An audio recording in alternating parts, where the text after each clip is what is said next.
आ जाओ मुबीन बेटा, नमाज पढ़ ली है तो आपने आ जाओ अब। जी मम्मा जी आ रहा हूँ मैं, बस थोड़ी सी तस्बीह कर लूँ मैं। माँ मेरी वीडियो बना रही हैं?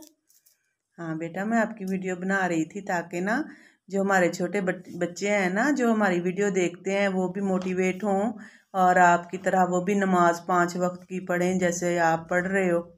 तो आप कोई मैसेज देना चाहोगे? जी अस्सलाम वालेकुम गाइस, मैं ना आज का मैसेज देना चाहता हूँ आप मेरी तरफ से। गाइस आपको जुम्मा मुबारक हो इंशाल्लाह। आज ना मेरी 11वीं सहरी हो चुकी है, मैं अपने सारे रोज़े रख रहा हूँ। उम्मीद है कि आप भी रोज़े रख रहे होंगे। तो गाइस मेरी तरफ से आपको दूसरा जुम्मा बहुत बहुत मुबारक हो। और गाइस मुझे बहुत सी ज़्यादा नींद आ रही है, 3:30 बजे के उठे हुए हैं तो सुबह से, तो अभी मुझे बहुत नींद आ रही है गाइस, तो हम अभी ना सोने लगे हैं। तो अल्लाह हाफिज़ गाइस।